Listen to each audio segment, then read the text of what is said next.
believe it or not, but I think I was 3 years old and I wanted to become a musician. And there was one key song I remember, and it was by Little Richard, and the song was called Lucille. And I totally fell in love with music. And back then there was no metal, but it was definitely, certainly some, great rock and roll people. Yeah, and Little Richard was one of the guys who, got me hooked. And then I was always singing. There were some friends of mine that were recording me with a little cassette player, and they pretended to be the manager, and I pretended to be the singer. So I think I was like, it was my destiny probably to do something in music, and I always wanted to have a band. Because I'm an only child and I always wanted to have brothers and sisters. Well, all the guys in the band, they are guys, so I never played with another lady, which, would have been great, but nobody ever got to any auditions. So they're all guys, so all my big brothers. And then I was about 15 years old and I had my first band, and the band's name was Snakebite. And we were doing pretty good songs. I still have the demos. I think songwriting was good. I believe it's all in the songs. When you have a great song, that's like, very important. And then I had other bands. The second band was called Beast. The third band was called Attack.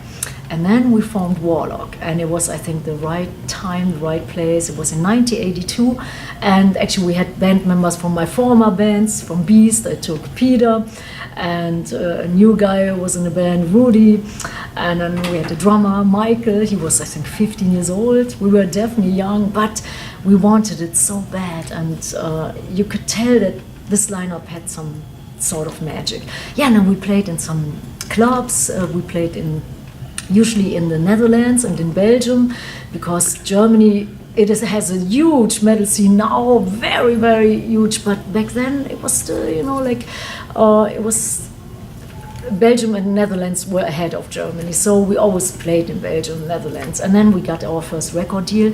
We actually had 4 record deals on the table because we had a little fan club and they were giving out cassettes. We didn't even know it, but they did all the work. And then we had 4 record deals, and we decided to do our first record with this Belgium label, Mausoleum. And it just had the coolest logo. We felt it was so metal. And then we did our first record, Burning the Witches. And from that day on, when it got released, at first I thought maybe it would sell like 100 records to our parents, to our friends, not a big deal. But then I think in 1 month it sold like 25,000 copies. And we were blown away. We didn't know, that people would know about our little band. So so then we started, and then we got picked up by Phonogram, Polygram, and then we did our second record, Hellbound. And I always wanted to go to America. That was my biggest dream, always, even since I was a little girl. Yeah, and then the second record didn't get released because I said, no, it's too early. So we did another record. It was True as Steel, and True as Steel was I think it was a great record, but not much better than Burning the Witches or Hellbound. So we thought, we would be more a harder metal band. So we played only the stuff of Burning the Witches and Hellbound, and True as Steel was, for our taste, a little bit too commercial, but it got a lot of MTV play and radio play. And then it was my first time in America. I got a little promotion tour for 3 days. And I went to New York, and after 2 days I knew I want to stay. And I tried everything, to stay. And I got hooked up with a new American management. It was Alex Grobe at the time. Yeah, and then I told him about all the records, and that I feel that the last record, True as Steel, it was not what we really wanted to portray. So I started, getting hooked up with great people. Joey Ballin, he was the producer, and Tommy Bowen, the guitar player. Yeah, and then we did this record. The name was Triumph and Agony, and we had this great painting. This painting was done by Jeffrey Gillespie. He's still painting all our album covers. I love him so much. He's so great. And I wanted to have the Warlock like it's supposed to look like here with the long hair, like this male witch, male magician. And yeah, and then we had this one, and we needed somebody who would do like photos which were mystical, which were really, really like, you know, deep, looking great.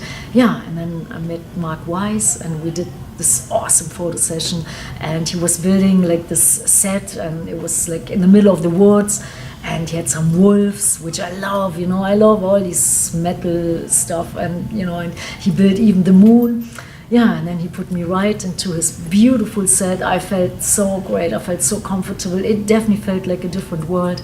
And then we did this photo session, and it was for this album. And I think we got almost every magazine cover in the world. And it was one of the best photo sessions I've ever did. It was a lot of work, but it was so much fun. And of course, magazines, photos, videos. Videos, that was another big thing, you know. You had to have a big video to be, you know, to be played on VH1 or MTV. Headbangers Ball, of course, for us metalheads was very important.